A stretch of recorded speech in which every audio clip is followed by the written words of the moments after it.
గోకర్ణుడు దుందుకారుడు. శ్రీమద్ భాగవతాన్ ముక్తి సప్తాహం వాచకం కురు అని సూర్యుడు అనుగ్రహంతో గోకర్ణుడు తన సోదరుడైన దుందుకారునికి మోక్షం కలుగజేసి అతని ప్రేతరూపమును పోగొట్టుకుటకై భాగవత సప్తాహ జ్ఞాన యజ్ఞమును మొదలుపెట్టినాడు.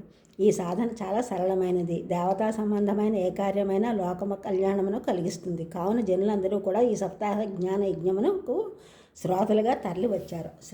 శ్రావణ మాసంలో గోకర్ణుడు సప్తాహం స్వయంగా వ్యాసపీఠాన్ని అలంకరించి భాగవత కథా పఠనమును ప్రారంభించను. ఆ సమయమున దుందుకారుని ప్రాతం వాయురూపమున అక్కడికి వచ్చి స్థానము కొరకు వెదుకగా అతడు 7 కణుపులు కల ఒక వెదురుబొంగు కనపడను. దాని రంధ్రము నుండి అతడు వాయురూపముగా ఆ వెదురు గొట్టమునందు ప్రవేశించను. గోకర్ణుడు ఒక విష్ణుభక్తుడైన బ్రాహ్మణుని ముఖ్యశ్రోతగా చేసుకుని ప్రథమ స్కందము నుండి కథను వినిపింపసాగాను.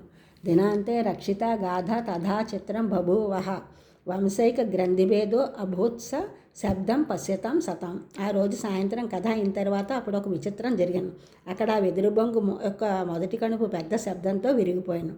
రెండవ నాడు సాయంకాలం రెండవ కణుపు, మూడవ నాడు సాయంకాలం మూడవ కణుపు విరిగిపోయాను. ఆ విధంగా 7 రోజులు 7 కణుపులు విరిగి భేదించుచు దుందుకారుడు 12 స్కందములు కలిగిన భాగవత కథను విన్న కారణంగా ప్రాతరూపము నుండి విముక్తి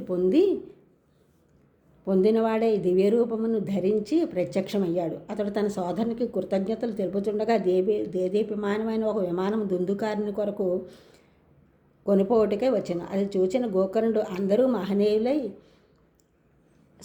సభాసదులు ఈ భాగవత సప్తాహమును వినగా కేవలం ఒక దుందుకారునికి మాత్రమే విమానమును పంపుటకు ఏమి న్యాయము అని విష్ణుదూతలను అడగా అప్పుడు వారు శ్రోతలయందున తారతమ్యమును తెలిపిరి.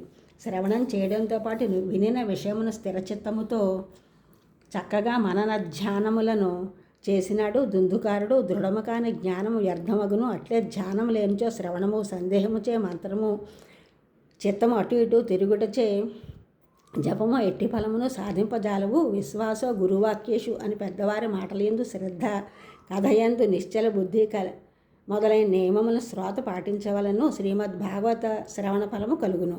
ఈ శ్రోతలు ఇంకొక మారు శ్రీమద్ భాగవత కథను విన్నుచో తప్పక వీరికి కూడా వైకుంఠ ప్రాప్తి కలుగును అని విష్ణుదూతలను తెలపగా గోకర్ణుడు మరి ఒకసారి వారి కొరకు సప్తాహం చేసి వారికి కూడా వైకుంఠ ప్రాప్తి కలిగించడు. గోకర్ణుని స్వయముగా శ్రీ మహావిష్ణువే గోలోకమును తీసుకుని పోయినాడు అని సనత్కుమారులు నారద మహర్షికి శ్రీమద్ భాగవత సప్తాహ మహాత్మ్యమును తెలియజేసినాం. ఈ ఛానల్ చూసిన వారందరూ కూడా సబ్స్క్రైబ్ చేయండి, షేర్ చేయండి, లైక్ చేయండి, కామెంట్ చేయండి. సబ్స్క్రైబ్ చేసిన వారందరికీ కూడా కృతజ్ఞత.